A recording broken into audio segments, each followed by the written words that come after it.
¿Qué pasó, familia? Welcome back to Northside LDN, caramba. And it's Tuesday. Listen, I'm feeling under the weather, man. I'm feeling a little bit rough. But listen, we got quite a bit of news surrounding Arsenal Football Club. Hold on a sec. People already, they always wanna message me when I'm online, but it is what it is, people. It is what it is. Listen, we got a lot of news surrounding Arsenal. We're gonna get straight into. Make sure you're hitting the like and subscribing. But yeah, we got a bit of news surrounding Arsenal. We're a little bit under the weather, so bear with me. But we're going to get straight into it, straight into the first bit of news surrounding Arsenal. Barcelona interested in Arsenal's Mikel Arteta. It goes on to say, forward planning has not been a strong point of Barcelona's in recent seasons, but gradually the Blaugrana seems to be preparing for the future again. Several youngsters have been tied in long-term contracts, and next year Barcelona will move to the Stadi Luz companies as Camp Nou is renovated. It goes on here. Let's get on to the bit about Arteta. Currently, the message coming out of Barcelona is that there is a total confidence in Xavi Hernandez, and there is no intention of making any changes. Should Barcelona end the season trophyless and significantly behind Real Madrid, that may change matters though. Arteta's impressive work has not gone unnoticed. And in addition, he shares a good relationship with the director of football, Matteo, and sporting director, Jordi Cruyff. So listen, Mikel Arteta is being linked to the Barcelona job. Obviously, everyone that's been watching the Champions League, we've seen how Barcelona have been performing. And they've been shown their level. I feel like Barcelona thought that they could take the escape route, the quick route, and quickly just sign a couple of players. I don't understand how a club has a turnover of £1 billion, over £1 billion in debt, and is able to sign the players that they're able to sign. Bellerin went over there, Aubameyang went over there, and a couple more signings, and it was completely crazy. And I just feel like they bent the rules to be able to sign players because Barcelona means a lot. You know, they're a lot. They do a lot for Spain and for La Liga. I mean, I think their museum and their tour guide, I think, is one of the biggest touristic sites in Spain. So it brings a lot of money to the economy. Obviously, they're one of the big boys in Spain. A two-horse race, in my opinion, between them and Real Madrid.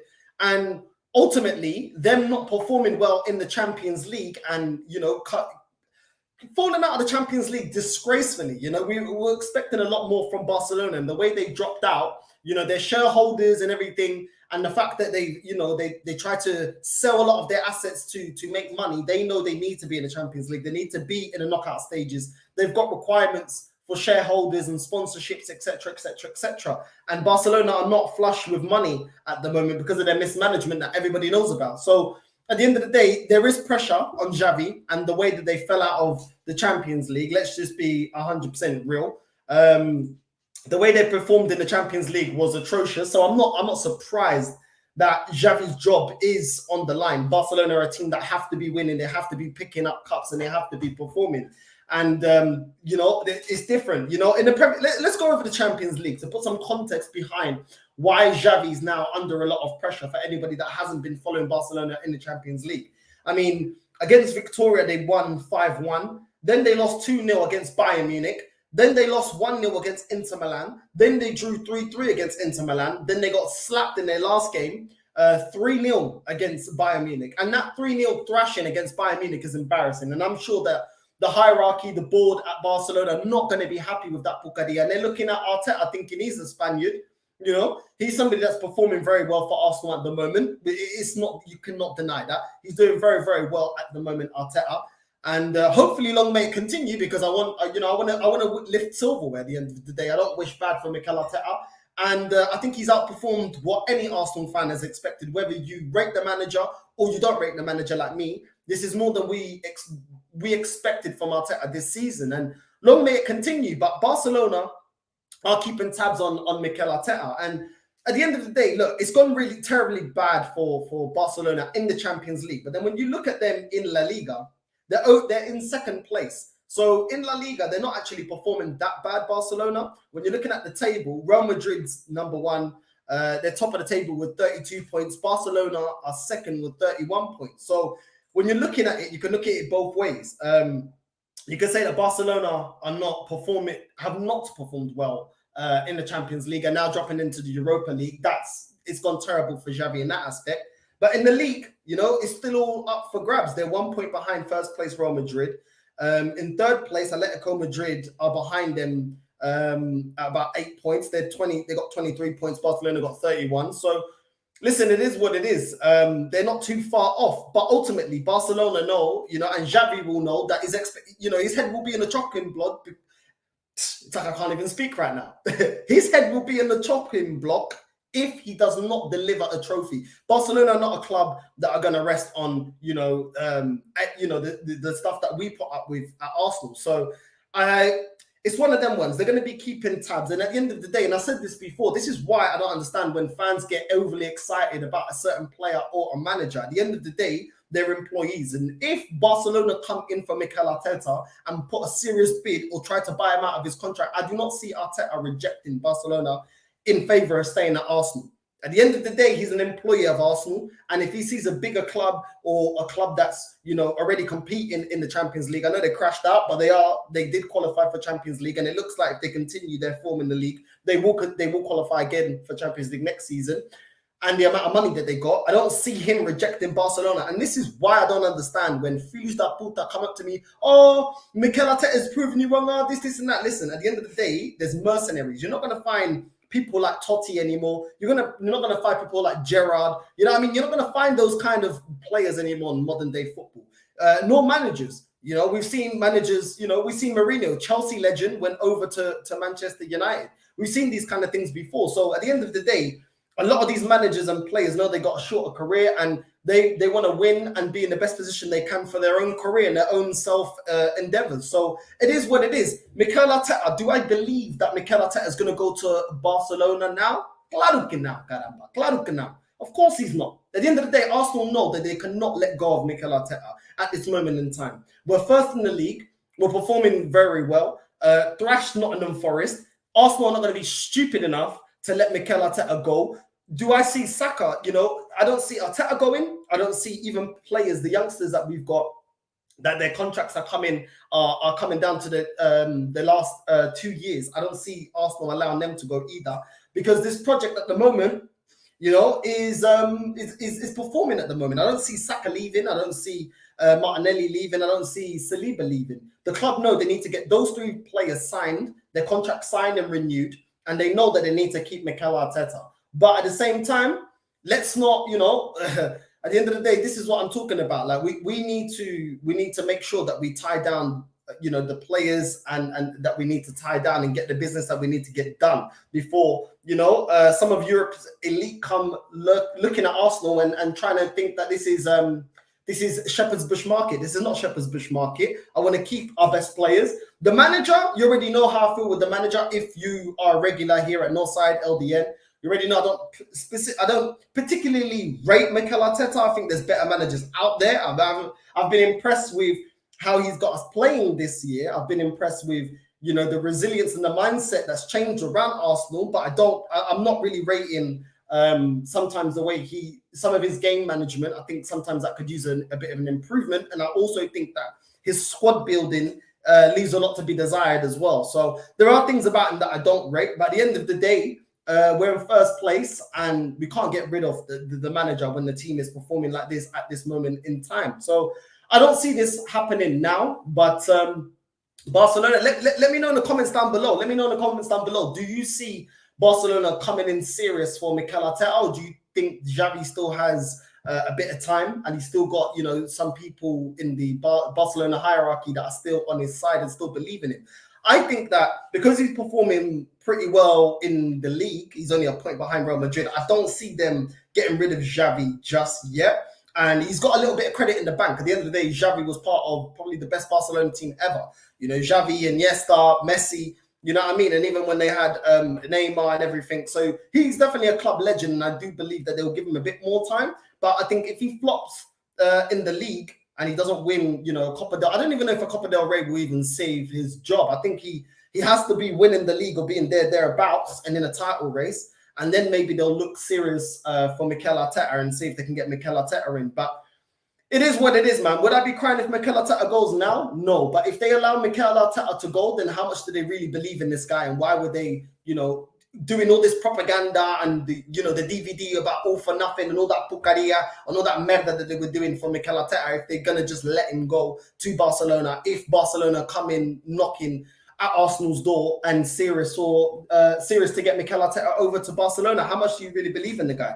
I want to see how much this club actually really believe in this process and this project in January, and going out there and getting him, Mikel Arteta, the players he needs to continue this run and continue this good form and get us in a title race up until April and May. You know what I mean? That's what I want to see, because they spoke a lot. Now it's now they got to walk the walk. They've backed this manager a lot.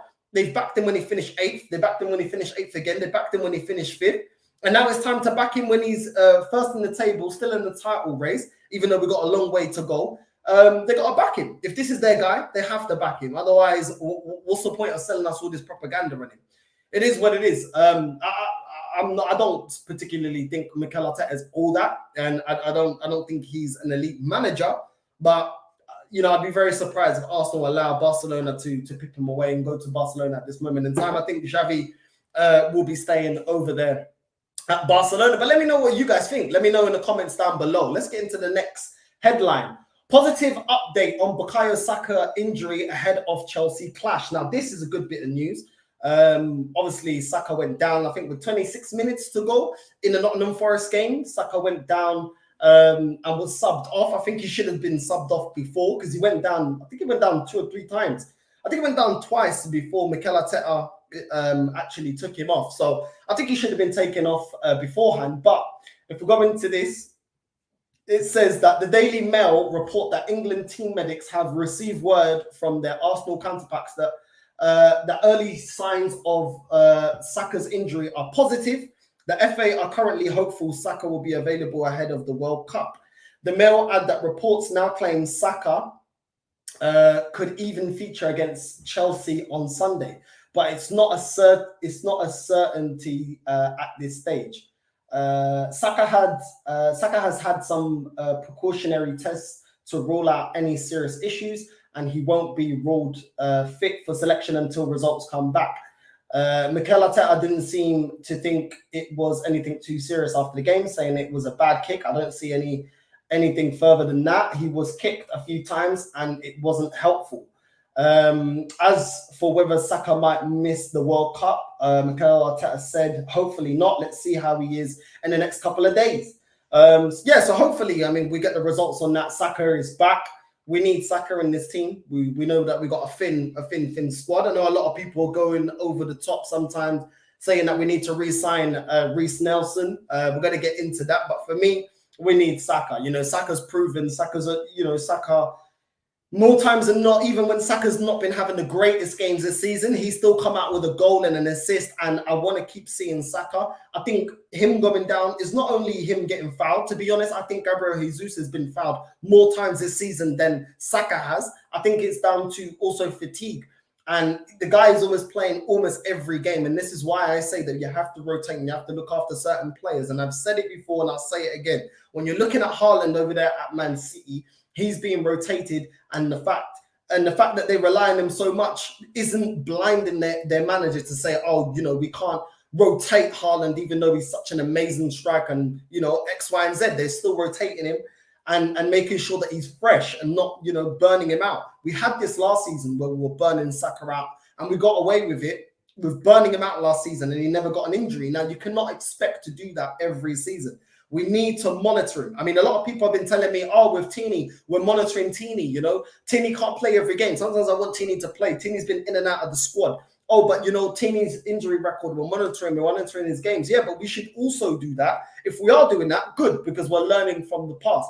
If he is a bit fragile and if he isn't, fully recovered, or if the medics have said, listen, due to the amount of injuries Tini's had, we cannot play him week in, week out. We should also have that level of consideration with Saka, with Martinelli, even with someone like Odegaard, because I don't think Fabi Vieira is still on the level of Odegaard, and those are the two that are going to play the number 10. We've already got ESR that's been out all season practically so far. We need to be managing a lot of these players. We don't want players out for big lengths of time like ESR, like we've had injuries with Tini. And now we're getting it against Zinchenko, injuries are starting to creep back into this club. I know about 5-6 years ago, we had a big problem with injuries and a lot of players being injured all the time, and injuries and players coming back too soon and reoccurring injuries.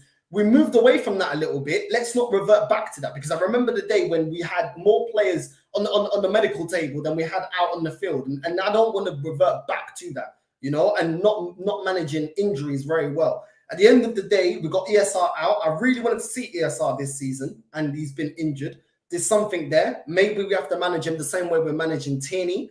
But at the end of the day, we need these players back, and we need to be rotating them and managing them properly. I'm not saying that they need to be, you know, they don't need to be hugged with cotton wool, and you know we can't do anything with them. But at the end of the day, we need to manage all players. You don't just manage Tierney and then everybody else can play, you know, X amount of games. But this manager's come out and said that he expects our top players to be playing 50, 60 games a season. I think that's a little bit naive, because last season we did that. Saka was playing every single game, and even though we didn't get injured, we saw a drop off in form in the last 20 games. Let's be real, we did see a drop in form from Martinelli and from Saka when we had 10 games to go to get top 4. We saw that the youngsters were drained and they were exhausted. Now, this is earlier on in the season, but I want to see more rotation. I want to see, at the end of the day, some people are going to give plaudits to Arteta and the fact that Saka came off and we put on Reiss Nelson. That was a forced substitution. Let's be real. Saka went down injured, couldn't continue the game. That is why we put on Reiss Nelson. Now, would I say that Reiss Nelson deserved the minutes? No, he didn't deserve the minutes, because prior to the Nottingham Forest game, he wasn't playing well. Let's keep it real. He wasn't performing with the chances that were given to him in the Europa League. That is correct. But at the same time, let's be real. We do need to rotate. And at the end of the day, we need to rotate, and we need to look after players like Saka. We need to look after him. I don't care about what he's going to do for England. I care solely about what he's going to do for Arsenal. At the end of the day, when the World Cup comes around, you already know I'm repping Portugal.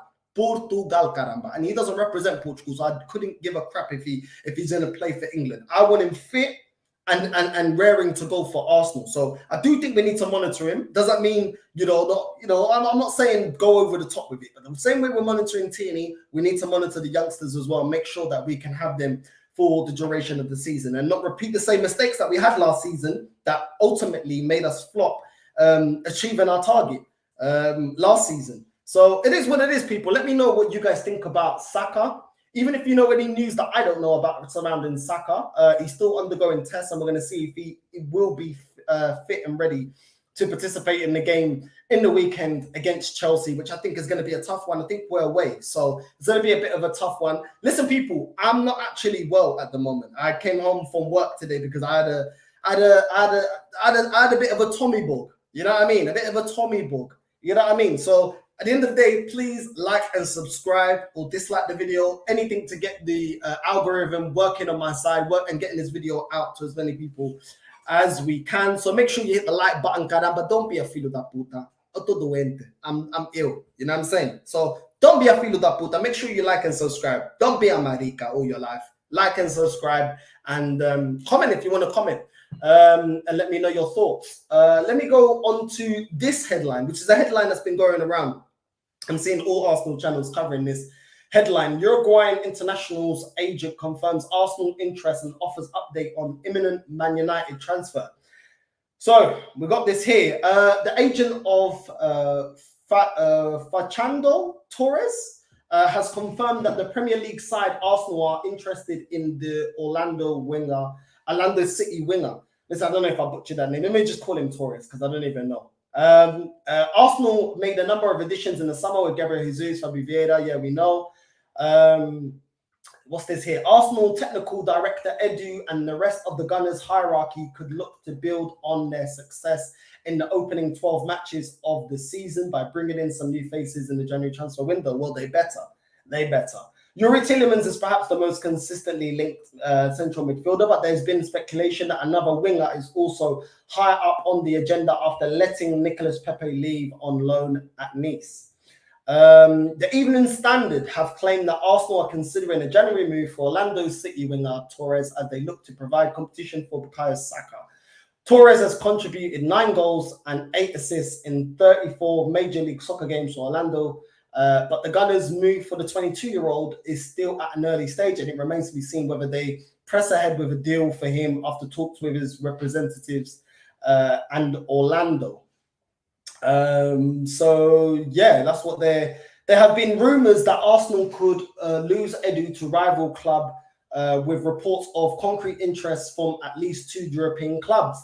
But yeah, let's listen. I don't watch MLS, innit? Like, no offense to the MLS, but I don't watch the MLS, innit? I don't watch the MLS. I ain't seen much of this guy, so this is why I want to go into some of his stats. And when I'm looking at his stats, he's a left winger. For Facundo Torres, he is Uruguayan descent, 22 years old, plays for Orlando City. Transfer market's got him valued at £6.3 million. In the MLS, he's had 33 appearances, 9 goals, 8 assists, which isn't bad, but isn't necessarily ripping up trees. I wouldn't say he's dominating that league, but he's doing well. In the US Open Cup 2022, he's had 6 appearances, 4 goals and 2 assists, which also isn't too bad. But he predominantly plays as a left winger, but can play as a second striker and a right winger. As I said, valued at £6.3 million. For me, I don't want this guy at Arsenal. And this is why. Going into the January transfer window, what I want to see is Arsenal going in for players that will hit the ground running. This guy's 22 years old.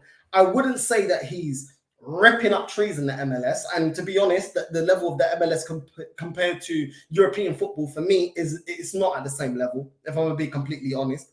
We need some experienced players that know what it takes to perform in the Premier League. We went and got Fabio Vieira, who is from the Portuguese league, which is probably rated the 6th strongest league in Europe, in the world, probably. Yeah, 6th strongest, and we can see that he's taken a while to adapt to the Premier League. Why are we then going to get a 22-year-old Uruguayan kid from Orlando City in the MLS and bring him in January and think that this guy is going to help us, yeah, stay in the title race and potentially win the league? Because at the end of the day, this is how I look at it. If you're in January and you're trying to strengthen, you need players that, 1, better than what you got, and 2, are already able, you believe that already play in this league and already adapted to this league, or at such a high level that you know that more than likely they're going to perform in this league. We do not need another kid that's going to be in the bench like Marquinhos, that it's a big question mark whether he's going to play or not. This kid to me is probably roughly thereabouts on the same level as Marquinhos. We've seen that this manager does not trust Marquinhos to play in the Premier League. We've only really seen Marquinhos in the Europa League. So why are we going to add? That's not the kind of squad depth that I want. I want players that are going to come and be starters. Yeah, we need to be looking at players like Caicedo, players like, potentially starters or good enough, to try and break into the starting lineup. We need Pedro Neto. We need Ivan Toney. We need players like that are going to be able, from January till May, actually contribute and actually be ready to put in a fight, yeah, and actually tie their shoelaces and dig in deep, yeah, for us to try and sustain this run to the end of the season and pip Man City to the title. Because no matter what anyone wants to say about how I feel, if we're serious about winning the league, we're going up against Man City. We already know the quality of depth and the quality of talent that they've got. The other game, the last game that Man City played was against Leicester. You saw the free kick from Kevin De Bruyne. They weren't playing well, but they got individuals, yeah, to drag them to get the W. We need that. We don't need all these rotation players. We already got rotation players in Eddie Nketiah. What is he doing? We got rotation players in Fabio Vieira. ¿Qué pucaria is he doing? You know what I'm saying? So at the end of the day, I don't want to hear none of this. I don't want to hear none of this pucaria about rotation this or that. No. Please. Calma. I don't need that. Yeah, if you wanna add that in the summer. Don't add that right now. Yeah, right now we need Milinkovic-Savic. We need players that are ready. Go get Paulinho, for Christ's sake. He's looking at the bargain of the season. Go to Fulham and get that guy, bro. No one's gonna tell me that we cannot go to Fulham, put the money down, and take Paulinho away from Fulham. No one can tell me that we can't do that. No one can tell me that we can't get Zaha, that we can't get Pedro Neto, that we can't get Ivan Toney. Hell, what the heck? That we can't even get what's the striker again? What's the striker? Oh, he's in my head. The Fulham striker, Mitrovic. No one can tell that we can't get Mitrovic. We're a bigger club than where these players are playing at, we're a bigger club. So at the end of the day, you put the P's down, you get the player. I do not want to go and get this MLS Marquinhos that we don't know if he's going to be good enough or not. And that really and truly, nobody's going to be convinced that this kid will be able to step in for Martinelli if, God forbid, meu Deus, Nossa Senhora Fátima do Céu, if Martinelli gets injured. No one's going to tell me that this kid is going to be good enough to come in. So don't talk no pucaria. Don't tell me that you watch the MLS, because the same people that are going to be gassing this guy to me are the same people that were gassing me about Fabio Vieira and these fools that don't watch no Portuguese league. Let me tell you that. They already look down on the French league, and the French league is stronger than the Portuguese league. So at the end of the day, I don't know if this kid is good enough or not. Don't watch MLS. Do I believe that he's going to be good enough and do what we need in January? No. We need players that are going to come in and are actually going to elevate us. Go get Madison. Go get Caicedo, or go get a Paulinha, or go get a Pedro Neto, or go get Ivan Toney. I do not want to see this kind of signing, bro. This to me just thinks of doing the easy thing. Oh, well, get behind the boy. He's 22. No. I want to win the league, caramba. I want to win the league. And we're in a very good. Right now, we've got a golden ticket. Yeah. Ever watch Charlie and the Chocolate Factory? We've got the golden ticket. Yeah. Just don't lose it. Don't lose it. You get what I'm saying? I don't want to do a Steven Gerrard about don't let this slip. And then January comes and we let it slip. I don't want to see none of that pucaria.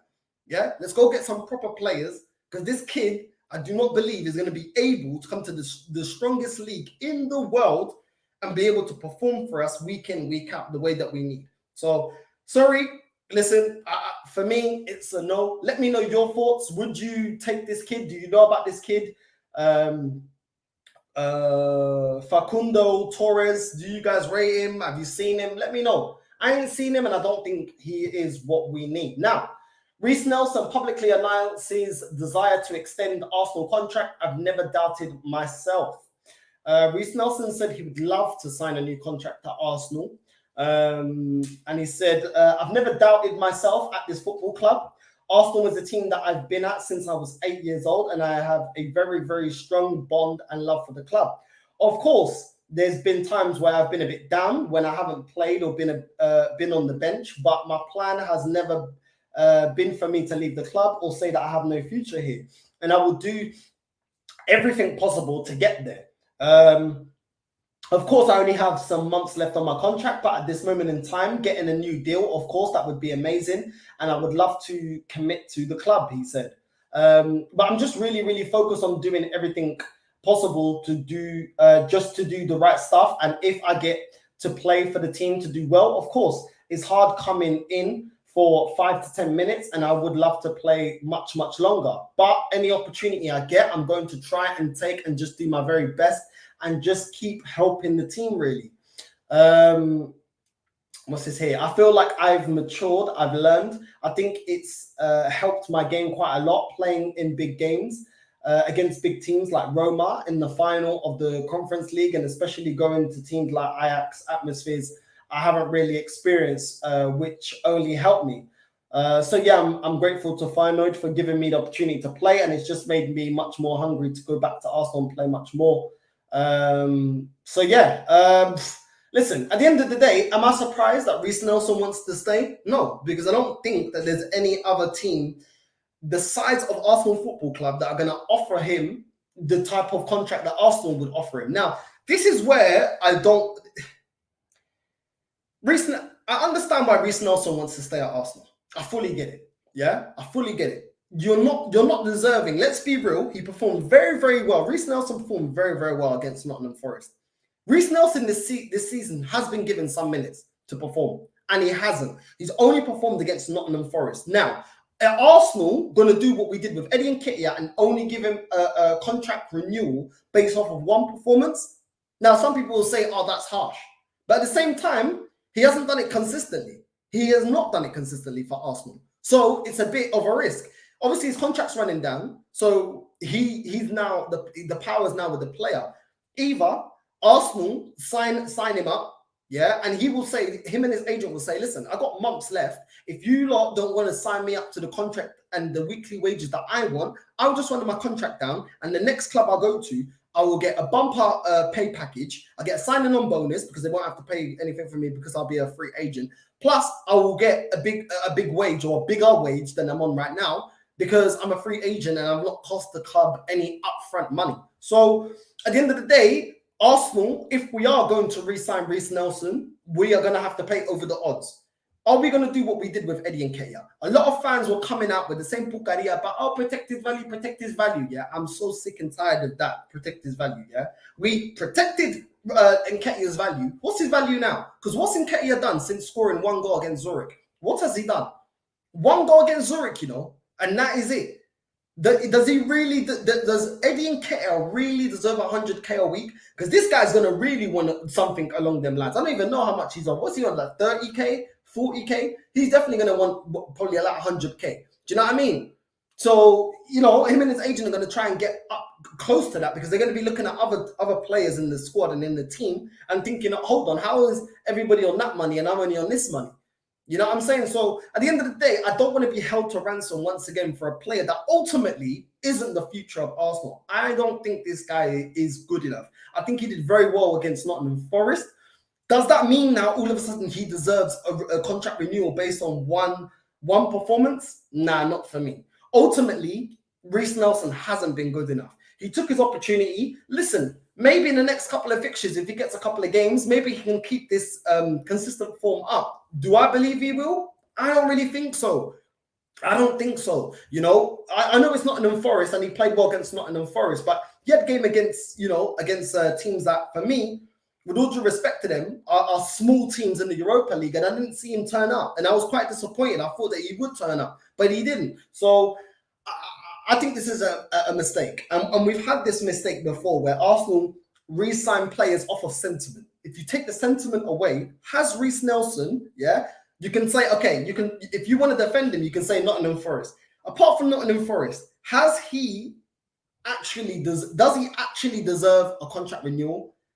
I think other than Nottingham Forest performance, you'll be hard pressed to find anything that Reiss Nelson has done for Arsenal to warrant a contract renewal, especially for the amount of money that I believe he's going to want, him and his agent are going to be asking for. So I just think it's best that we just don't do this because we're going to be stuck with a player on high wages that isn't actually good enough. And we're basing it off of one performance. For me, Reiss Nelson, I completely understand why he's coming out saying that he never wants to leave Arsenal. I just think that no other club of Arsenal's stature is going to be wanting a Reiss Nelson in the first place. And he knows he's not going to be getting the money that he could get at Arsenal elsewhere, which is why he's going to be happy to stay. And he's not the only player that, you know, it was like this. We had El Nene running down his contract and he was more than happy to stay because he was another player that ultimately no one else was going to put him on the wages that Arsenal were going to put him on. So I get it from the player's perspective, but as a club, we need to remove the sentiment and say, oh, you know, because he come through the academy and this and that, and he's one of our own. At the end of the day, Bun being one of our own, bro, like, if you're not good enough, you're not good enough.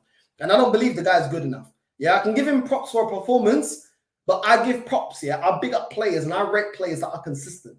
Reiss Nelson has been the epitome of inconsistency. Let's be real. So that's how I feel about it. Let me know how you guys feel about it. Would you keep Reiss Nelson? Would you give him another contract? He's only got months to go, or would you just let him go? Or tell his agent that, listen, we need to see Reiss Nelson perform the way he performed against Nottingham Forest consistently, and then we can think about giving him a contract extension. But we can't re-sign players based off of one performance. And right at the time where the contract's running out and they're looking for a new deal. It is what it is. Let me know how you lot feel about that. The next headline: Arsenal could face a four-way battle to secure new left back on bargain-free deal in January. Now, this is another player that we've been linked to a lot. Alex Grimaldo. I think his contract ends next year with Benfica. But it says here, but Arsenal could face competition from Barcelona, Juventus. What's this? But Arsenal could face competition from Barcelona, Juventus, and the Premier League rivals Chelsea for the 27-year-old. That is according to Portuguese publication Record. who claimed that a four-way battle could commence in January, given all the team's previous interest. Alternatively, it could be a move that happens next summer when the former Barcelona defender contract expires. Grimaldo will be able to speak to non-Portuguese clubs about a pre-agreed free transfer move at the start of 2023, and is reportedly some way off extending his deal with Benfica. Now, Grimaldo. Let's have a little chat about Grimaldo, because I don't think that Grimaldo is good enough to come to the Premier League and perform. I think he's better going forward. Like Tavares, I think he's better than Nuno Tavares. We got burnt with signing Nuno Tavares. Yeah, let's not forget that one before everyone starts forgetting and say, "Oh, go sign him up because he's another Portuguese or Spanish speaker." Yeah, at the end of the day, that shouldn't be the requirement to play for Arsenal if you speak Portuguese or Spanish. I never heard so much pucaria in my life, but we got burnt with Nuno Tavares. Nuno Tavares is better going forward than defending. Grimaldo, to me, is another defender, another fullback that is better going forward than he is defending. And this is why he's 27 years old. La Masia, he come through La Masia, yeah, and Barcelona have never gone back in for him. You know, Barcelona came back and got Bellerin off of us, yeah? Why have they not gone and got Grimaldo? You know, he's one of their own. He come from their academy. He's Spanish. He come from La Masia. Why not? Yeah, why not? Because Benfica are a selling team. We all know Benfica are a selling team. We already know João Felix. We already know Di Maria that they had. We already know all the players that Benfica will sell. Benfica will sell. At the right price, Benfica will sell. So why are Barcelona not looking at Grimaldo? Because that's 27 years old. He's in his prime. Yeah, I've never seen anything concrete with Barcelona trying to get Grimaldo back there. So for me, nah, not that great. Benfica are doing very, very well, and maybe this is why we're being linked. But at the same time, we got Zinchenko, but Zinchenko looks like the injuries are reoccurring. The bad injury record that he had at Man City are reoccurring now at Arsenal. Are we going to go and get Grimaldo? I don't know. I'm not. Listen, I prefer fullbacks that are great defensively than just going forward. We've seen it with Liverpool and Trent Alexander-Arnold that, you know, he needs midfielders and he needs a centre-back to cover him when he goes forward, because he's a lot better going forward than he is defensively. And that's always going to be a weakness. And eventually, if your midfield doesn't cover for that fullback bombing forward like a headless chicken, you will be exposed at times. So I'd rather fullbacks that can defend first. Yeah. First thing, can you defend? Secondly, can you cross the ball, and can you, are you good at, affecting the opposition in the final third? But at the end of the day, I'm not that convinced in Grimaldo. Every season I see Grimaldo being linked to top teams all around Europe, and no one ever really comes in for him, which makes me feel like, is this guy actually that good? I mean, I watch Benfica highlights. Benfica are my second team. They're my Portuguese team, my family team.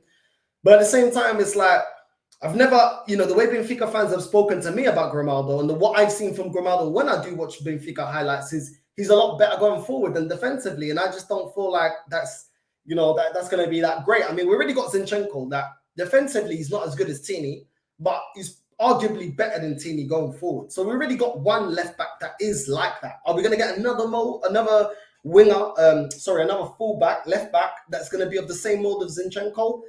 I'm not saying Zinchenko's trash. Zinchenko's probably is defensively better than Grimaldo, but I'm not convinced by Grimaldo, people. So listen, let me know how you lot feel about that. Should we go and get Grimaldo? I think, if it is to be believed, I keep seeing that Arsenal being linked with, we're being touted to only have 50 mil in the January transfer window. If these filita puta cronkies, yeah, where they're flipping peruca, do you know what peruca means? Peruca means a wig, yeah? Because I seen Cronky, you got a wig, bro. You know what I mean? Because your hairline is going all the way back to Lisbon, yeah? If you only give this manager 50 million in January, I swear down, bro. I swear down. This guy can piss off back to Lisbon with Grimaldo, bro. You know what I mean? Go be the owner of Sporting Lisbon or something over there. Do you know what I'm saying? No way is 50 mil adequate money for Arteta to get the players that he needs and for us to get the reinforcements that we need in January. So, God willing, Nossa Senhora de Fatima do céu, caramba, please, you do not only have 50 mil, because I don't want to have a pity pack. I don't want to have a pity pack. I don't want to be stressed in January. I want it to be a nice transfer window that we go in there and we know the players that we need. Arteta is allocated the money that is necessary, that he needs, and we go and do what we need. Is Grimaldo what we need right now? I mean, if Zinchenko keeps being injured, maybe we do need another left back. I'm not too sure. How much is Grimaldo going to cost? Probably about 20 odd million pounds. I don't really know if this is the guy that we really need, but it is what it is. You live and die by these decisions. Personally, I'd go for somebody else. I wouldn't go for Grimaldo, but it is what it is. It is what it is. Let's get on to the next headline. What's this here? And this, I forgot to touch on this on my match review. Arsenal class surface as it's revealed that Pablo Mari was a target of crazed knifemen. Now, when Martinelli scored against Nottingham Forest, I did think this was a touch of class from the players, showing him that support, showing Pablo Mari that the club and his teammates are behind him and they're thinking of him, and that was classy. That was classy. I was very happy to see that. So because I forgot about mentioning it in my match reaction, I did want to mention it now. And Pablo Mari, obviously, thank God, it was not fatal, and he's healing. And I mean, it is what it is. It's just crazy these days. Like, honestly, it's mad these days. I'm seeing, Pablo Mari being attacked. I don't know if any of you guys have seen that one of the Migos has been killed. I think it's Takeoff. He got killed today. Like, honestly, like being a rapper these days, I know Pablo Mari is a football player, but even football players get targeted these days. Rappers are being targeted these days. Like, it's mad. Like, you know what I mean? And all Takeoff was doing is shooting a game of dice, like shooting dice, playing and whatever, and man got killed. You know what I'm saying? So, these kind of things, these crazy people that need to be locked up, sometimes things can get, can go real crazy. So thank God that Pablo Mari is fine. This is not something you ever wish on anyone. And I'm so happy that, he's recovering and his family's around him, surely, and being there for him. And Arsenal are showing that we are there for him and we care for him. And I'm sure that somebody from the club and his teammates have reached out to him to see if he's okay. And it was classy. They scored a goal. Martinelli scored a goal and got his shirt out, and attributed that goal to Pablo Mari. That is a class I want to see from Arsenal. And when the club and the players do good things like that, I'm always going to big it up because that's what we need to see. Do you know what I'm saying? That's what we need to see. Absolutely disgusting, man. Like, I don't understand why some people cannot just go work for it. They need to go jump footballers or try and attack, rappers and things like that. It's crazy. These days, it's crazy, man. We're losing too many celebrities, too many people getting jumped and stuff. Like, all I can say is don't be showing people where you're at on IG. Don't be showing people nothing.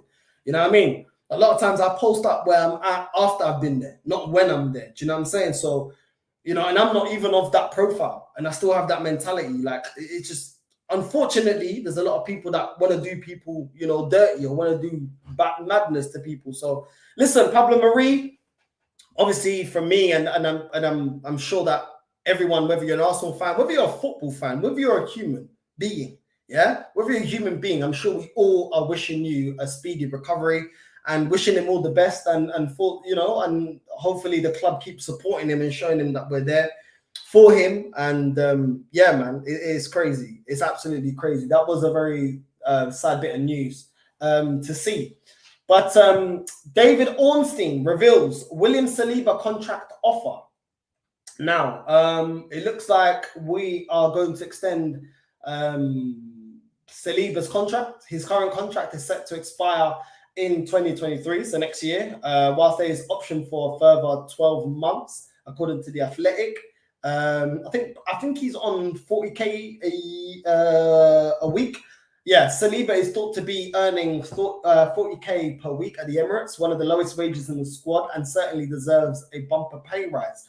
I think that goes without saying. I mean, we've already seen that PSG are lurking around and monitoring the situation surrounding Saliba. We've seen the effect that he's had on this team and what he's done, and made us a lot more sturdy, a lot more resilient there at the back.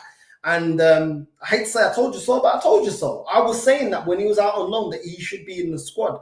And this season we're seeing exactly why I said that. He was performing well in Ligue 1. And this season he's done really well. Of course, there's been games where Saliba has been caught out, but we're not expecting a 10 out of 10 performance every game because he's young. He's only just come to the Premier League, And there's an adaptation period, and you got to give the player a little bit of a leeway.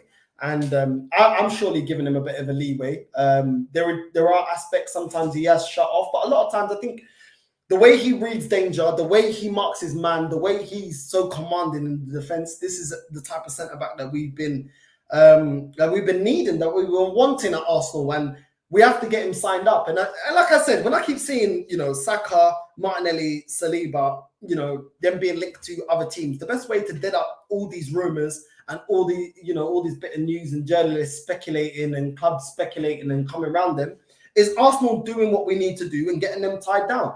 Saliba needs to be, he needs to be locked down to a new contract. Don't lock him up. You know what I mean? Don't lock him up, but lock him down to a new contract. Saliba, I do not want to see him leaving. And before PSG come in with a serious bid, we need to extend this contract. And Saka and Martinelli's. I think there's nothing else really to add to that. It's as plain and simple as that. And yeah, it is what it is. Let me get into some of you guys' comments. I see there's a lot of comments. Make sure you're liking and subscribing the video. Super chat. I did not see this. Oregon Guna back again, bro. This guy's always too generous, man. Big up to Oregon Guna, man. Big up to you, man. Thank you very much for your very kind donation. Sorry, I didn't see it because I was going through all the headlines. Oregon Guna, Northside, big up. You've been watching Napoli at all? We need Enzo Fernandez in now, class player who scores goals. Cheers, bro. Yeah, I have been watching Napoli, bro. I do have a friend at work that is from Napoli, and they've been doing their bit. They've been doing their thing, man. AC Milan lost the other day, and listen, Napoli keep winning, man. Osimhen performing, all of them performing. So listen, Napoli are doing their thing. I think they ain't won the league in like almost 30 years. Napoli ain't won it since they had Maradona. So big up to them, man. They've always been thereabouts. Even when Ancelotti was there and everything. But it's they're doing their thing, man. They're doing their thing. Listen, I would take Enzo Fernandez. I would take him, bro. You know what I mean? Easy. You know what I mean?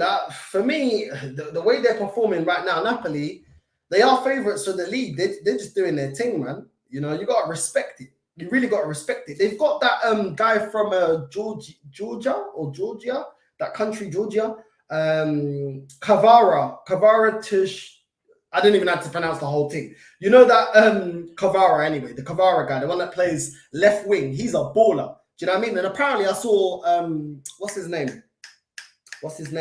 Fabrizio Romano. He put a video out today talking about that Kavara and how the player and his agent put him out to a lot of European teams around. And because of COVID, they don't want to risk signing the player. I think they were asking for like 20 million, something like that, 20 million euros or something. But because he's not from one of the traditional big footballing nations, a lot of teams overlook the guy. But that Kavara guy from Georgia, I think he's from, or Georgia, however you say it, no disrespect to them.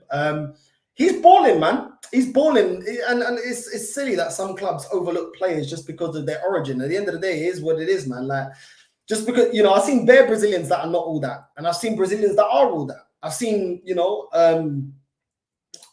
players from all over that, that are from countries that you wouldn't think are big nation football country or football nations in terms of what they won in the international stage and still be balling out. So Napoli got a little bargain with that. Osimhen's balling, Lozando is balling, and Gisa as well. And Gisa's another one, man. He was at Fulham and look at how he's balling out for Napoli. You know what I'm saying? That was a good buy from them as well.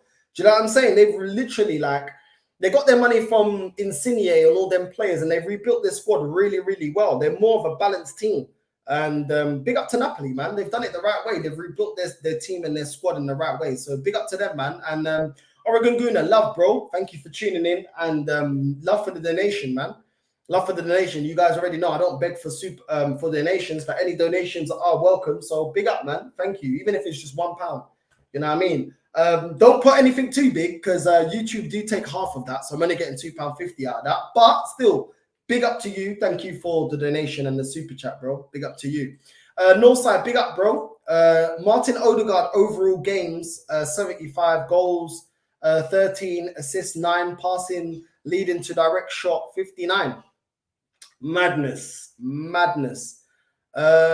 Just like PSG wanted him last season, huh? I'm not too sure which player you're on about, bro, but big up anyway.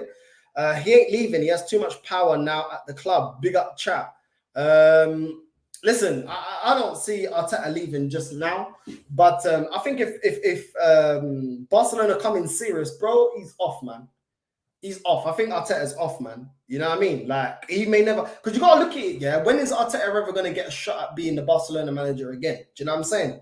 Like, these are chances that you get, you know, once in a lifetime to manage teams like Barcelona, you know, Real Madrid, Bayern Munich. Do you know what I'm saying? So a lot of these kind of will weigh it up. Arteta will weigh it up and think, right, like, when are they ever going to call me again? Do you know what I'm saying? Because if they... After Xavi, they're going to go for a world-class manager. Do you know what I'm saying? So... more than likely. So when is his chance going to come up again? Do you know what I'm saying?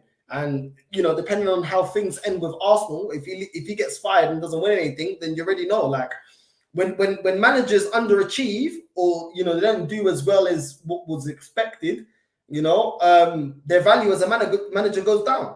You know what I mean? Lampard got sacked from Chelsea. He couldn't get another big job again. He's at Everton. Do you know what I'm saying? So this is what happens, you know what I'm saying? When you underachieve, like Ole, we haven't seen the guy again since he got fired from Man United. So it is what it is. A lot of them will think like, listen, this might be my only chance. Let me just take it. You know what I mean? It is what it is. Big up Northside, my brother. Not super Mick Arteta. Big up Lenny, bro. Big up to you, Caramba, man. I'm ill, bro. My stomach is hurting, Caramba. I don't know. I need to drop a paydo or something. I need to drop a fart or something, bro. My belly is hurting me. You know what I'm saying? So big up to you lot, man, and big up for the super chat, because man is ill, and I'm still here doing this. You know what I'm saying? I'm actually not well, people. So it is what it is, man. It is what it is. Love for tuning in, love for supporting the video. Please hit the like or dislike, and yeah, man, big up to all of you lot. They can take him now. Take him, please. Yeah, listen, I ain't gonna be losing no sleep if Arteta goes. You know what I'm saying? Balancona, they should be called. Yeah, bro, it's mad. Like the way the rules are bent, yeah, so they can go and not get knocked off that pedestal. Listen, I like Barcelona, innit? By the end of the day, if you run your club the way they did, where you got more, you know, you spent more money than you earned, you should be penalized. And we already knew that the league bent backwards for them to be able. I know they said they sold assets in that, but when I was doing the maths weren't mathing. That's what I'm saying. When I was doing the maths weren't mathing, innit? And you already know there's favoritism in football, man. If you think, yeah, if it was someone like, I don't know, Real Sociedad or Rayo Vallecano, yeah, if they were in as much debt as Barcelona, do you think they would have that leeway? No, they'll be deducted so many points, pushed out of the league. Do you know what I'm saying? They would have had to go into the Segunda division. There's no way. Do you know what I'm saying? But Barca, all of a sudden, it's all swept under the rug. It's crazy. It's crazy. Something is fishy about his behavior. Northside is world class. I'd take Thomas Tuchel right now. Big up to you, bro. Thank you, bro. Thank you. I wouldn't say I'm world class, but big up, bro. Love for the love, as Turkish LDN says. Did you see Diego Costa get sent off for headbutting Ben Mee, bro? I don't know, bro. I don't know. You know these South American players, yeah? So, like sometimes they just lose their head, didn't it? Like we seen Suarez when he was trying to chew on players. You know what I'm saying? Like sometimes they just lose their head, innit? It is what it is, innit? When you're brought up in the favela, it is what it is, innit? Anything goes. There's no rules. When you go up in the favela, yeah, and you got flip-flops, you know what I mean? And the police, the army's raiding the favela all the time. There's no rules. So sometimes these men, they can't get out that mentality. You know what I'm saying? Like they have to chew a man down. They got a headbutt a guy. Do you know what I mean? He was just like, "Tamo encarando, tamo encarando, porra, boom, tamo encarando, porra." You know what I'm saying? It's one of them ones, bro. It got mad. It got mad. Reiss Nelson should start against Zurich. Yeah, he should. He should. Let's see if he can keep it up. Big up Northside. Big up, bro. If Arteta goes, I want Stefano Pioli from AC Milan. That's not a bad shout. It's not a bad shout, bro. I said, fuck the MLS. Weak for the MLS. Nah, bro. We need us a Fabio Vieira. Like, it's mad. We got Fabio Vieira and Marquinhos were good. What's this? Mate, I wish you represented our fan base. Bro, I represent myself. I represent myself, bro. You know what I'm saying? I'm an Arsenal fan and I represent myself. Yeah, so I don't really understand what you want. Like, you know what I mean? Like, what do you mean represent the fan base? What do you even mean by that? What do you mean represent the fan base? You know what I'm saying? Because believe it or not, yeah, when you if you only interact with Arsenal fans online, then I get what you're saying because I'm not running with everything that they say online. But if you're out in the real world, not every Arsenal fan kisses ass to everything that the club and its manager does. So I don't know what you want, bro. Like at the end of the day, yeah, the just because the biggest profiles and the biggest content creators online that are Arsenal fans are all pro everything the club do doesn't mean that that's how all the fans feel. Do you know what I'm saying? It's not how all the fans feel. Otherwise, people like me wouldn't exist. So it is what it is, bro. I represent myself. You know what I'm saying? Northside has become Arteta in. You must be mad, bruv. Since when did I say they need to back this manager, make me Arteta in, bro? Like it is what it is, bro. He's got us in a title race, yeah, and I'm Arteta out until he wins me a title, or he wins me the title, or he wins me the Europa League. You know what I'm saying? It is what it is, bro.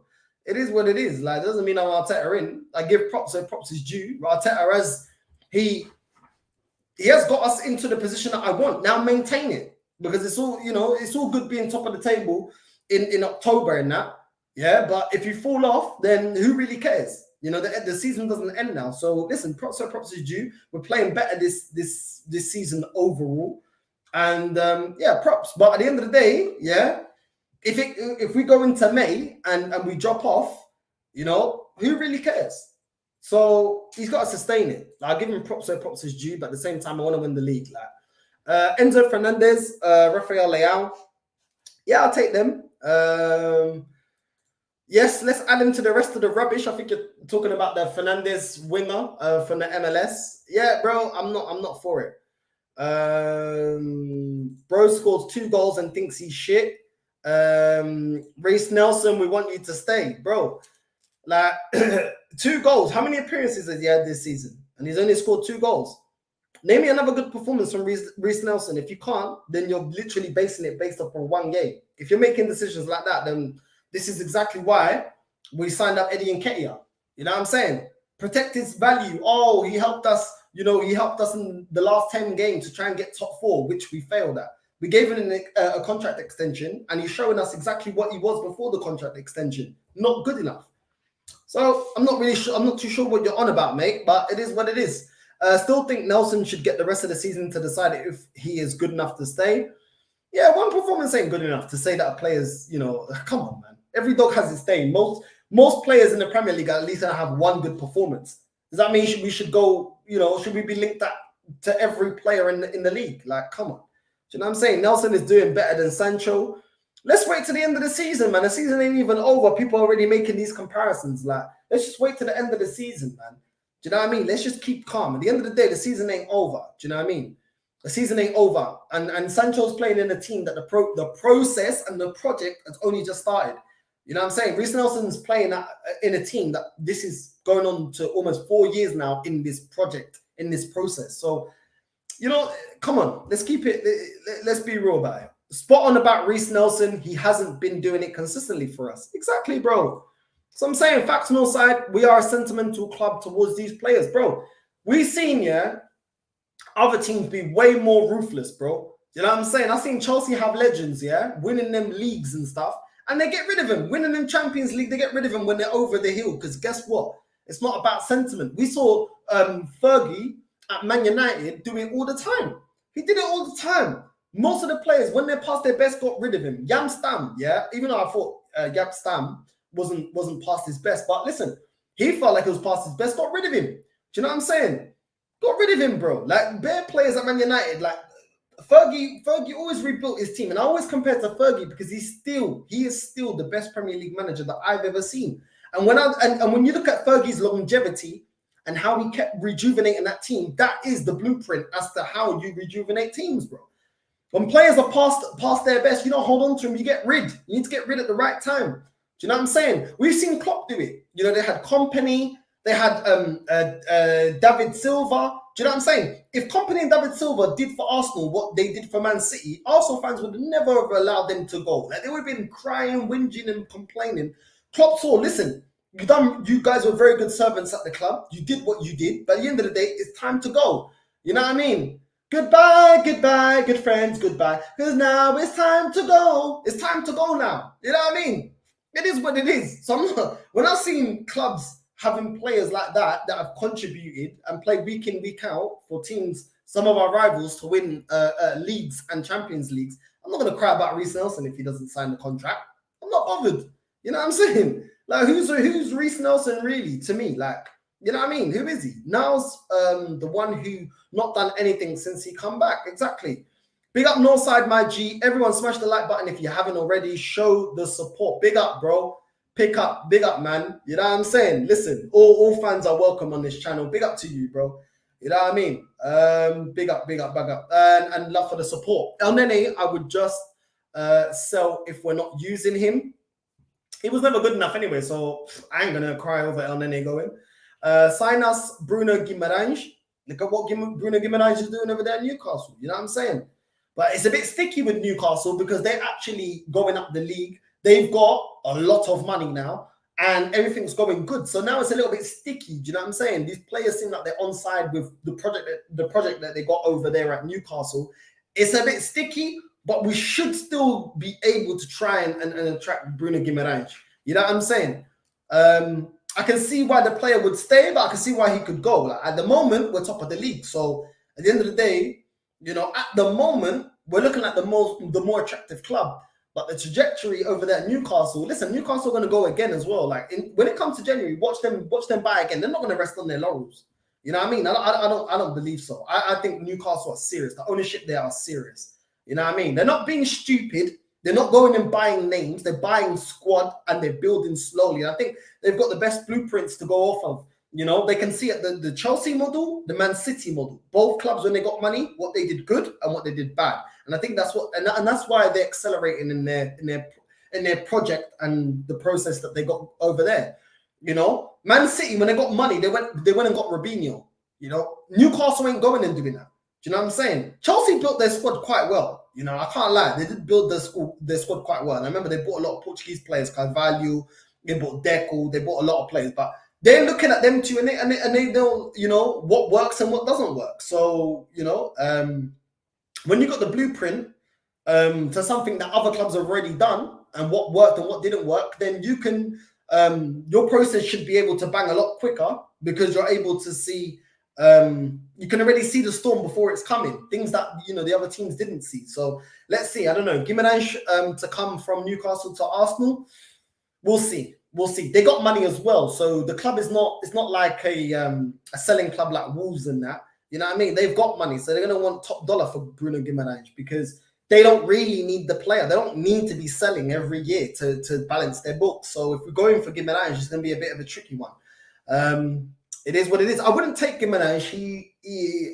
He's had his chance to come. He's rejected us. Listen, it is what it is, man. I'll still take him, bro. I'll still take him. Barcelona violated Grimaldo. They wanted Marcos Alonso instead. There you go. There you go. Marcos Alonso, that his legs are done and finished. Did you see Alonso's performance against Bayern Munich? Oh, meu Deus. Oh, meu Deus.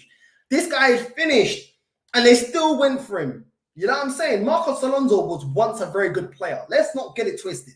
Yeah, but he gave his best years to Chelsea. He's going to Barcelona washed, and they still went in for him. Where Grimaldo is 27 years old, he's in his prime, and they decided to go and get Marcos Alonso. There you go, exactly, bro. I don't need to say no more. Let me say no more. Grimaldo is another stripper, not interested. People smash the likes and subscribe. Road to 3K. Show the support. Come on, bro. You know what I'm saying? My Donny, you know. Big up to you, bro. Big up to you. Do you get me? Man City fans still showing support, man. Love, man. I'm surprised that you lot didn't go for Lodi. I'm surprised he went to Forest. It is what it is, bro. It is what it is. A lot of times, a lot of players that we may want, we never get. So that's nothing different over here at Arsenal, bro. Danilo Dos Santos, Mudryk, Milinkovic-Savic, Vlahovic, Locatelli, Neves, John Felix would be my shortlist players. Choose from any of them. Could win us the league. We need at least 4 players. At least 4 players, man. At least. And I'm being kind because I really think we need 5 players. You know what I'm saying? But yeah, bro, like we need it, bro. And Paulinho needs to be on that list as well, bro. Paulinho needs to be on that list, bro. That boy's been sensational for Fulham. I can see Saliba being a future Real Madrid signing, bro. So I'm saying, man, and this is what I've been saying, yeah, all the time. Every time people, oh, you're so negative, bro. These players, yeah, only want to be at a club if they're winning and competing. And eventually, a lot of these youngsters that we've got, eventually, if they do hit their potential, they're gonna want to win stuff. And if we're not up there with their ambition, they will go to a club that's up there with their ambition and matching their ambition. So this is why I'm always wanting more and better, so that when Saka becomes a world-class player, when Saliba becomes a world-class player, when Martinelli becomes world-class, this club is winning major honours. So there's no need to leave. And even then, there's nothing, you know, would Mane and Mo Salah have stayed at Liverpool, yeah, if the club wasn't matching their ambition? No, they would have left long time ago. This is why we always need to push this club. In January, we need to push this club to go and get proper players, bro. Because I don't want to see Fabregas Part 2, Nasri Part 2, Haleb Part 2, Van Persie Part 2. I don't want to see none of that. I want our best players to stay at Arsenal. I want top players coming to Arsenal. So that's why, you know, it is what it is, bro. But yeah, if we keep doing what we've done in the past, not getting the players that we need to, going for the cheapskate players like Tavares and Lokonga, then eventually, yeah, Saliba probably will be playing for Real Madrid in the future. My choice would be Danilo dos Santos, Savic, Neves, Felix. Northside, will Saka make the World Cup? Listen, I don't know. He's still going to be undergoing some tests. So we'll see. We will see. But bro, I'm not even worried about him going to the World Cup, bro. Is he fit for Arsenal? I don't quero saber nenhuma pucaria about World Cup, man. It's coming up, it's coming up. It's coming up, it's coming up. Bro, I don't care, bro. Portugal in this bitch. Caramba. You know what I'm saying? Portugal. You know what I mean? Listen, no one expected us to win the Euros, so I don't care. I don't care what no one says. We're winning the World Cup. Let's go. Portugal. You know what I mean? 2020, bro. 2022, fam. You know what I mean? Let's go. Portugal to win the World Cup, man. Portugal to win the World Cup. The Italian Raspadori is cooking. Will Saka play?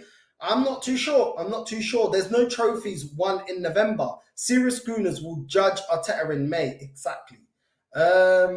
Northside looking like Little Fizz. Listen, I've gone from people calling me Little Dirk to now Little Fizz. Yeah? Now, don't even say that, because Expressions was calling he was calling Van Dijk Little Fizz.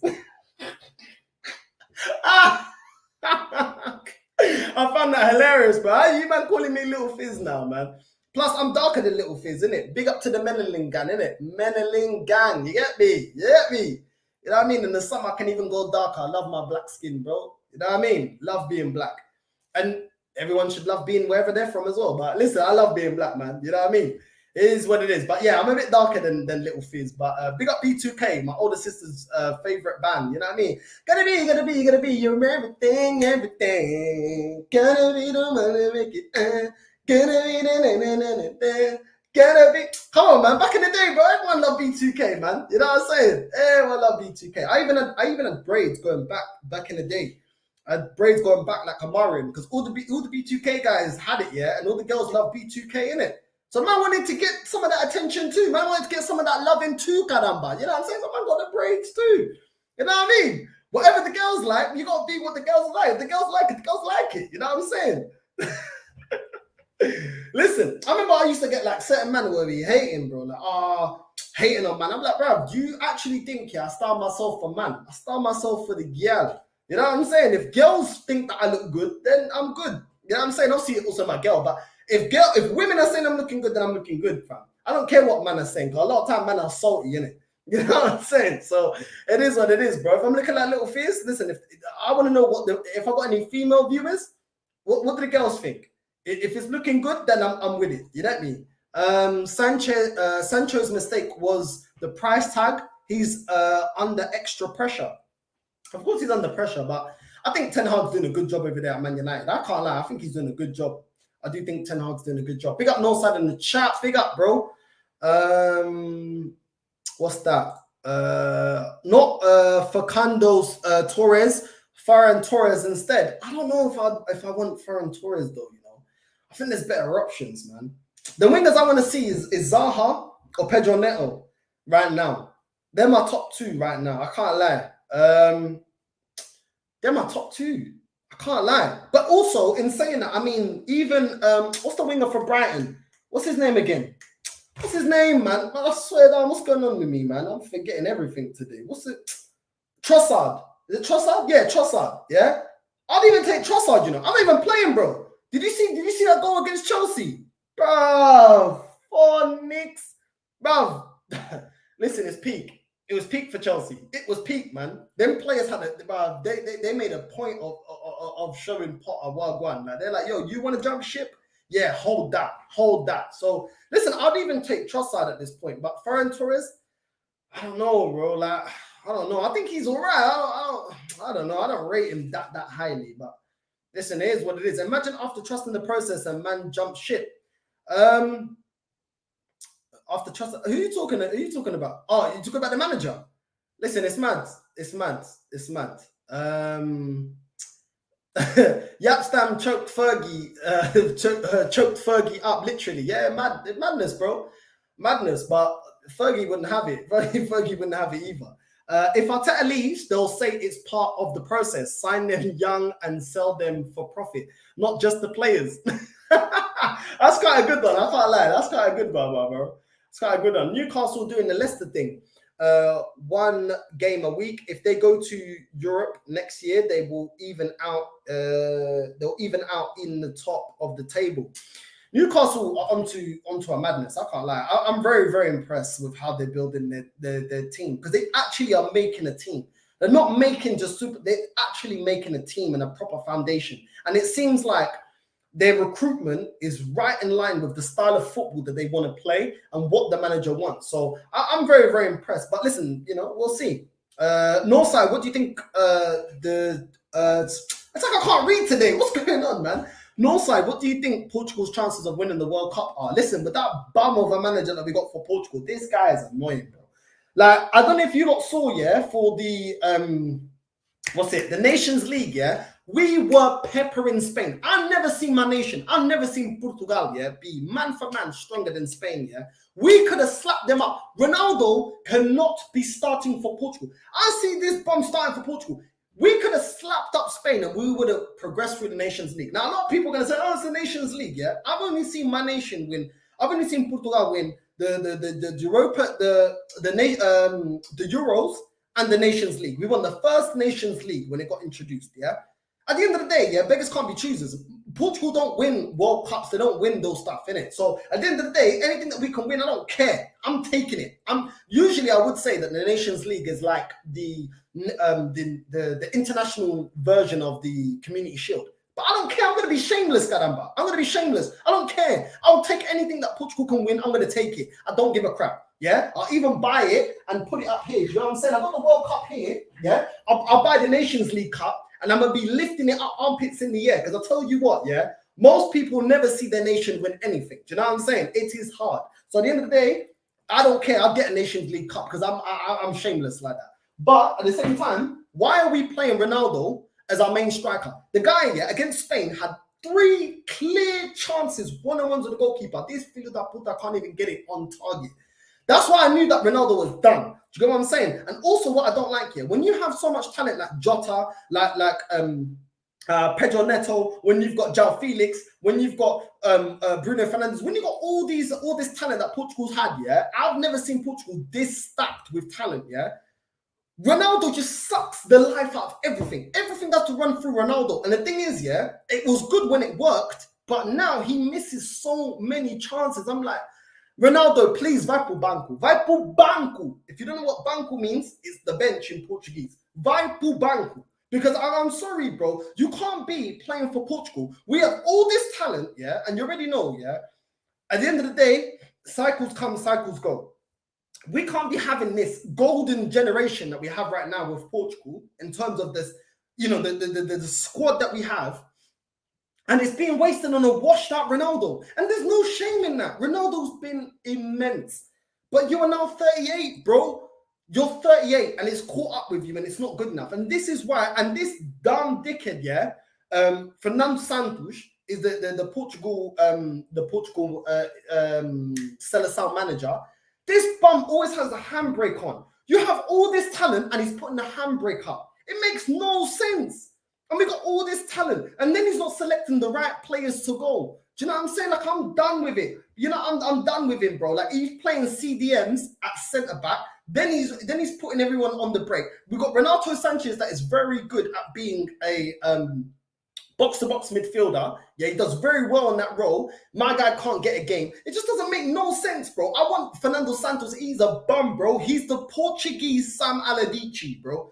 You know what I mean? Fernando Santos, you bum. If this Portugal team don't win another Euros or win the World Cup, it's because of him, bro. Because when you're looking at the Portugal team, it is stacked with talent. Portugal's always produced world-class defenders, world-class midfielders. Now we've got even attackers. We've got Rafael Leão ripping it up for AC Milan. Yeah, Portugal's never a team that produced that many world-class strikers. I think the last world-class striker that we had before Ronaldo was Eusebio. Eusebio is from the same generation as Pelé and Maradona. So that's the time frame from Pelé and Maradona time all the way to Ronaldo. That, you know what I mean? When we had that Nuno Gomes, she was a filo da puta. That guy was shit, bro. Every time he missed a chance, he's just there stroking his hair. Marica da merda. Nah. He was shit. Nuno Gomes was shit. Yeah? Quaresma was all right. You know what I'm saying? But now we have to capitalize, man. When you see the talent at Portugal, yeah, it is ridiculous that we're wasting it on a manager, yeah, that is shit, man. You know what I'm saying?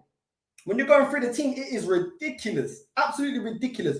You got Goncalo Ramos, you got Pedro Neto, Jota, Rafael Leão, Ronaldo, Felix, Paulinho, Mateus Nunes, João Mário, Vitinha, Carvalho, Bernardo Silva, Danilo Pereira, Bruno Fernandes, Ruben Neves, João Cancelo, Nuno Mendes, that's at PSG. You know what I mean? The lot that is now turned into a very good player under Ten Hag. You got Ruben Diaz, you got Rui Patricio, bro. We got bare players, bro, and we got the Portuguese Sam Allardyce, the Portuguese flipping Pastel there, not managing the squad and the team properly. We should have slapped up Spain.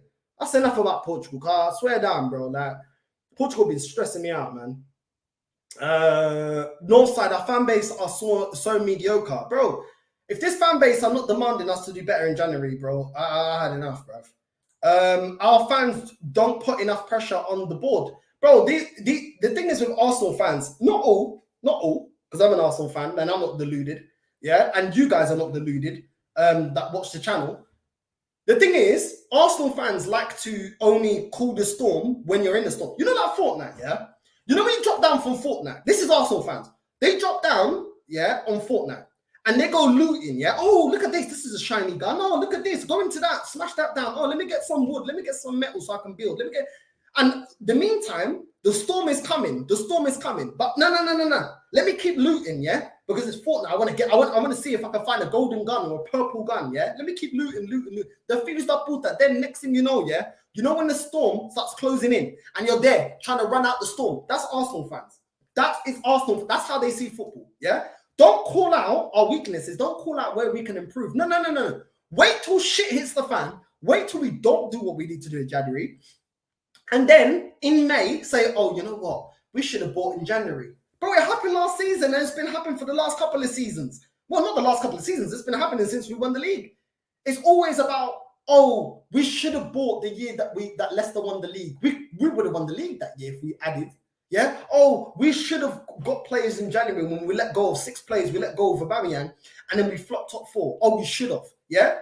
But everyone that says it before the storm arrives is negative and toxic. But these lot will be able to say it after the fact. So when we flop winning the league because we don't go and do what's necessary in January, because this fan base don't want to apply any pressure, they feel they're righteous to say what I'm saying. It's okay to say it in May when the season's done. It makes no sense.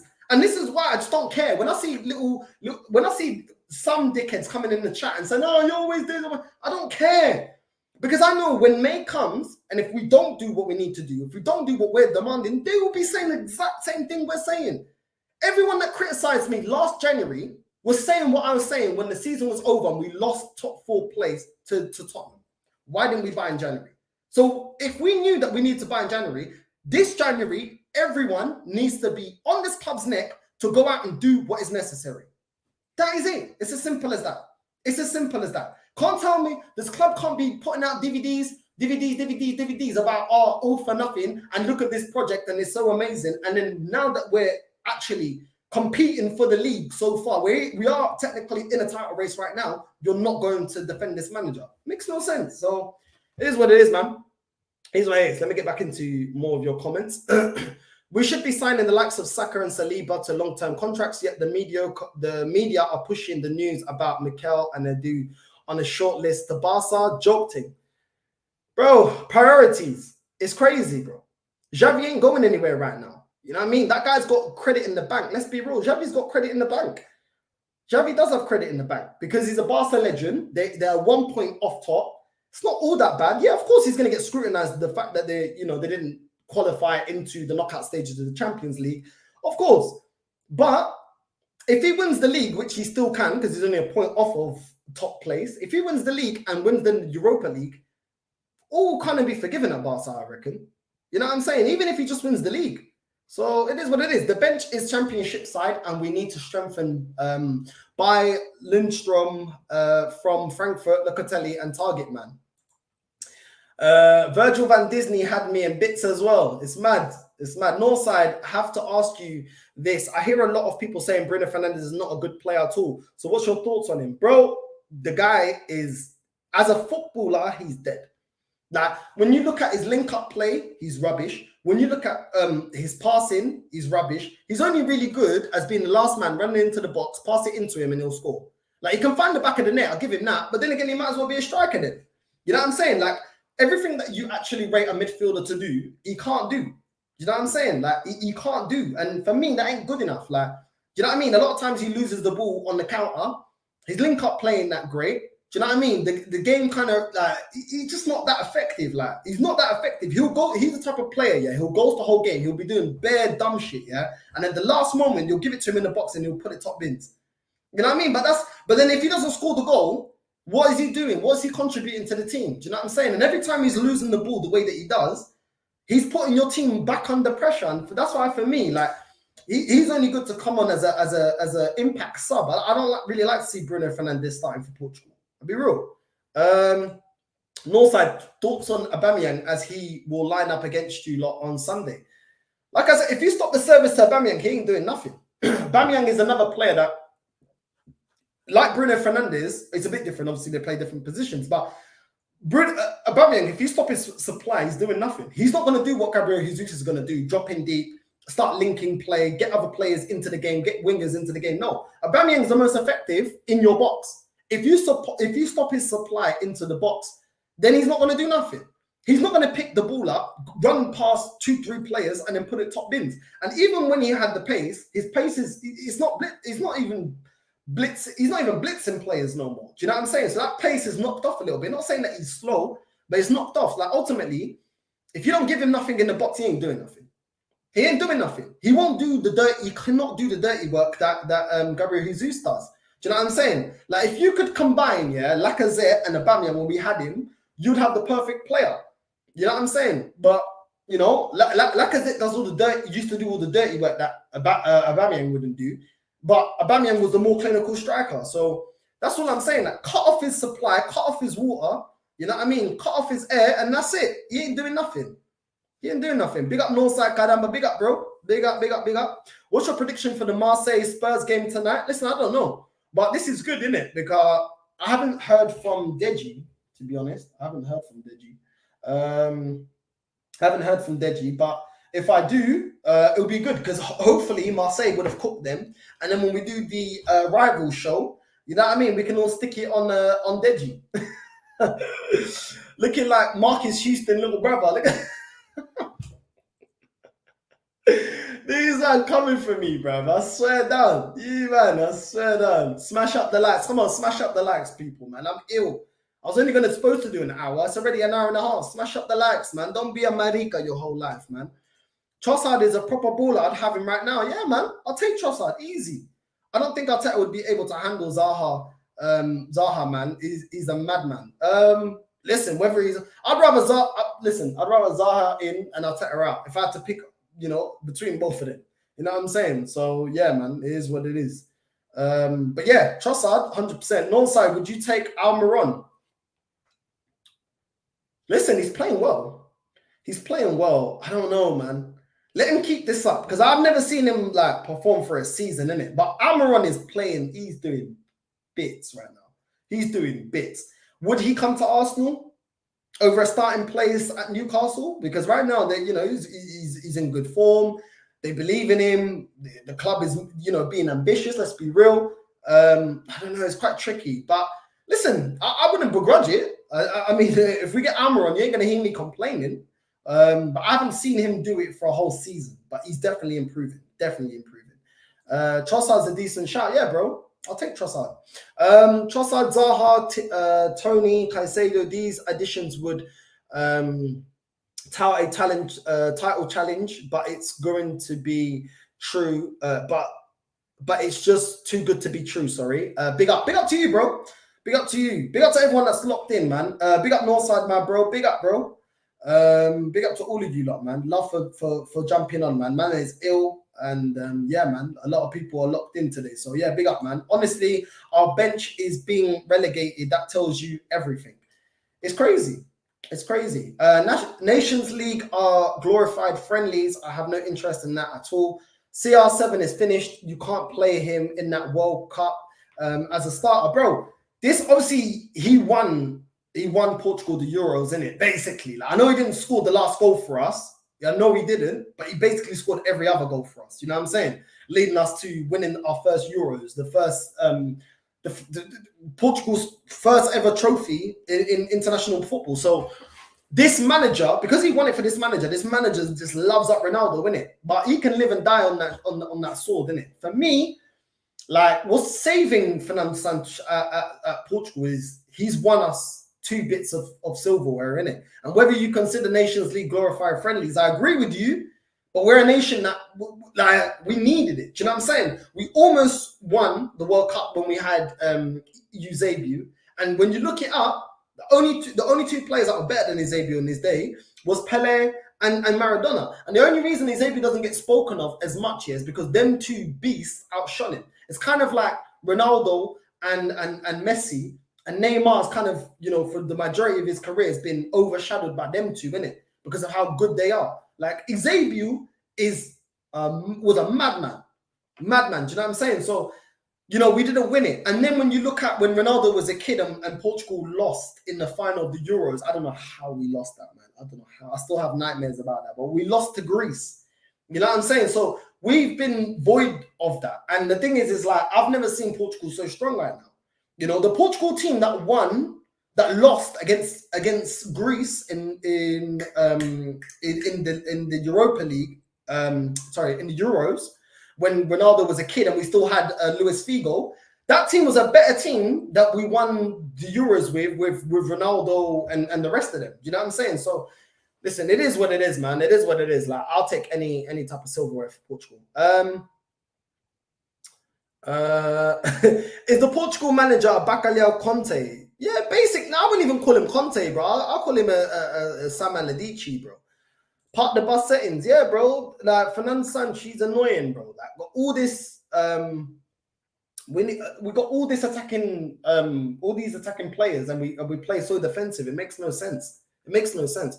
Northside, we need to wrap Arteta in cotton wool and hide him. Oh my days. FU Barca, you're not getting Arteta. He's our golden goose. I don't know about golden goose. I don't know about that, bro. You know what I mean? If they want him, they can have him, bro. As long as we're going in for a world-class manager, he can go. I'm not really that concerned. You know what I'm saying? I'm just saying, if this club loves this manager so much, then they need to be, they need to be keeping him. Atletico Madrid out of Europe as it stands right now. Even the Europa League, it's mad. What's this? Big up, my first stream on this channel. Big up to you, bro. Thank you for locking in, bro. Big up, man. Big up, big up, big up. We need reinforcements, but I know Arsenal will buy someone cheap or not anyone. Exactly. Always doing the bare minimum, this club. Bruno is mad wasteful. He's so frustrating. And I'm a Man United fan. There you go. There you go. Actually, I actually thought you was an Arsenal fan. I actually thought you was an Arsenal fan. Okay, you're a United fan. Exactly. You can see what I'm saying. Bruno Fernandes, he's too wasteful. For all good, for everything he gives you, trust me, like, he's not that great. We need a new striker, and Ketia ain't cutting it. I never wanted Eddie. What's up, my G? Bro, big up, bro. Big up to all of you lot that are locked in, man. Love, man. Please hit the likes as you're coming in. Northside, even though Jesus is getting assists, are you concerned by his goal scoring drought? Of course. I was always concerned. This is why I didn't want Nketiah to re-sign. I wanted us to get another striker, yeah, which I was saying, Ivan, go get me a Rafael Leao or Ivan Toney and have Balogun as third choice. I didn't want Nketiah at all. I didn't even want him as third choice, fourth choice. I've seen enough from this kid. He ain't good enough. Do you know what I'm saying? And when I was seeing West Ham not come back for him, when they bidded 20 million, they didn't even come back for him on the free and chose to go for Skamaka. That tells you everything. That tells you everything. Arteta needs to be ballsy in the transfer window and go to the owners and say, look, I got Arsenal challenging. Get me these players. Come on, exactly. You know, if they're not going to back him now, when are they going to back him then? Do you rate Tielemans? We might be getting him free next summer. I rate him, but I'm not really interested about next summer. We need players now, bro. You know what I mean? We need players now. Big up, bro. Hope you're well. Big up, bro. Almiron looking like prime Jack Grealish. Listen, Almiron's doing his thing, bro. He's doing his thing. You know what I mean? I can't lie. And yeah, it's mad, isn't it? It's mad. Some of these MLS players, maybe they will come good. I don't know. You know? I do see the face of the MLS turning a little bit different. Then they got I think LA Galaxy went and got a Barcelona youngster. I always forget his name. I don't really rate him that much. But the MLS are trying to turn away from being a retirement home into an exciting league that's churning out a lot of exciting players. And Almiron came in with a big reputation, and now we're seeing Eddie Howe get the best out of him. So big up to him, man. Big up to him. Top 3 players from Portugal at the World Cup. Cancelo, Bernardo Silva, Ruben Diaz. Yeah. George Best too. Yeah, George Best as well. Come on, man. Of course he was up there. Northside, your Benfica doing bits this season. Could Arsenal raid your team for a few gems? Who are your best talents? Listen, we got some good players, bro. We got this Argentinian midfielder that's balling as well. You know what I'm saying? But the thing is, it's always risky. Like, you need to give them a couple of seasons.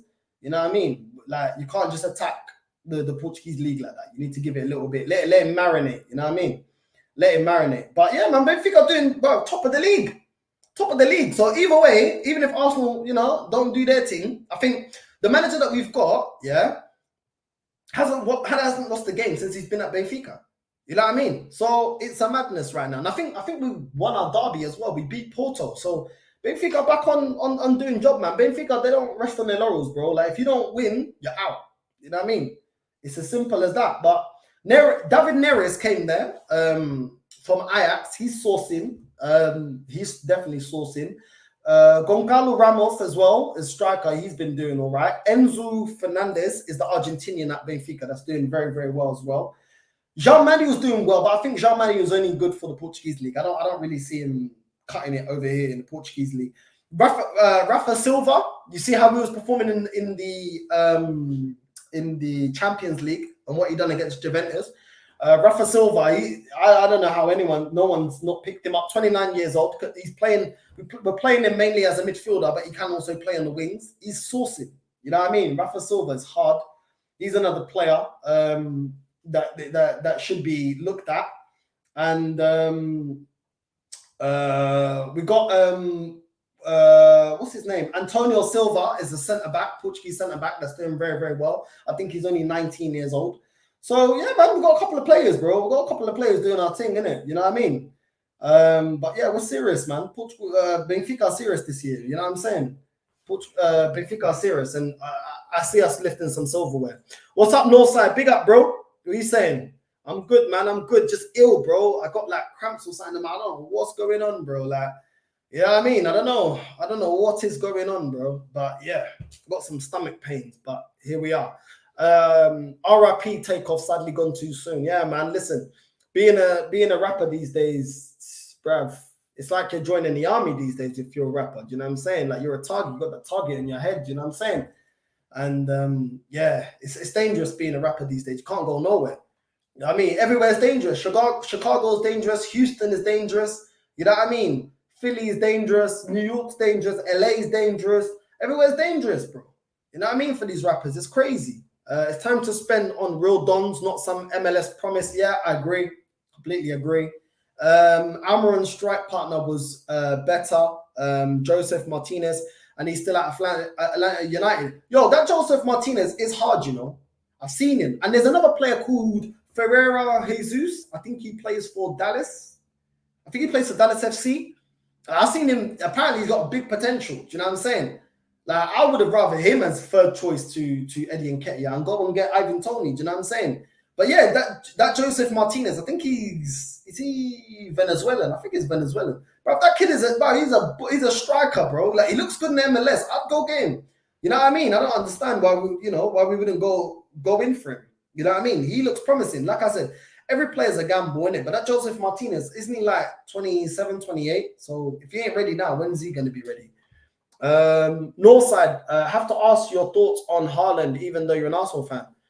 Bro, the guy he's just a killer, innit? He's a killer, bro. He's a killer. Like, I don't think, like, technically he's the best. Like, I don't think he's, like, technically, like, amazing. I think he's very good, but I don't think he's technically amazing. I just think he's a world-class finisher. Like, when the ball comes into him, he just hits it first time, bang, goal. You know what I'm saying? Like, when he runs on the ball, he runs a little bit, like, sloppy. He's a little bit sloppy when he runs with the ball, but ultimately, like, you can't push him off the ball. The variety of goals that he can score makes me feel like he's gonna become a better striker than Mbappe, because he can score a header. You can't bully him off the ball. You know what I'm saying? Lethal in the box, lethal out of the box. Like, do you know what I'm saying? Like, the guy he's just so clinical, and you can't buy, you know, a player being that smart. Like, you look at Benzema, yeah, and Benzema's a lot older, but you look at his movement. Benzema knows where to be. Like, he just knows how to read the game. He knows how to just standing off just the last defender, and he knows when to make those diagonal runs. He knows how to read the game. He knows when to anticipate the goal. He knows how to put himself in space. And then you look at Haaland, and he's like, you know, like 13, 14 years younger. And he's and when the way he reads the game is of the same level as Benzema. It's crazy. It's actually crazy. There's nothing this guy can't. And when I'm seeing Haaland do a karate kick to score a goal, this guy, he's different levels, man. He's different levels, bro. I've seen him pushing and standing off centre back to one hand. Do you know what I'm saying? So you can't bully him off the ball. You know what I'm saying? Even a lot of times he stands like in front of the defender, and then the defender thinks that he's got a yard of space to react to his run. He'll still outrun the centre back and get to the ball. Bro, it's just mad, bro. Like, it's just mad. Like, it's just crazy. He's just different. It's just different. Porto slapping Atletico straight out of Europe. Madness. I do wish that Portugal, you know, teams, you know, progress a lot higher in the Champions League, because they don't have the financial clout. But Portuguese teams are very, very good at scouting, and that's because that's how they make their money. So listen, I don't like Porto, but I hope they do progress. It's good for Portuguese football, and sporting, and also obviously Benfica. Yes, brother, big up Fuad. What you saying, bro? Haaland is a shark eating the prem like a full English. Haaland is a shower, man. He's mad. He's mad. I can see Newcastle a potential threat next season. If we don't progress from this season, Newcastle will overtake us. Botman, Trippier, Gimenez, and linked with Madison. We've got to buckle up.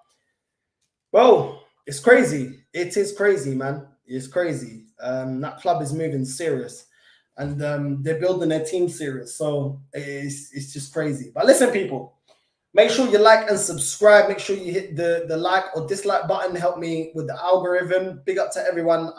My stomach is killing. I need to go eat something. I need to have a drink because my mouth is dry. You know what I'm saying? So it is what it is, people. Listen, big up. Love for joining the stream. And yeah, if Deji doesn't go hiding, hopefully tomorrow we can have the rivals show with me and Deji, and we could talk about Tottenham. Actually, matter of fact, quickly before I go, what's going on with Tottenham right now? Let me see.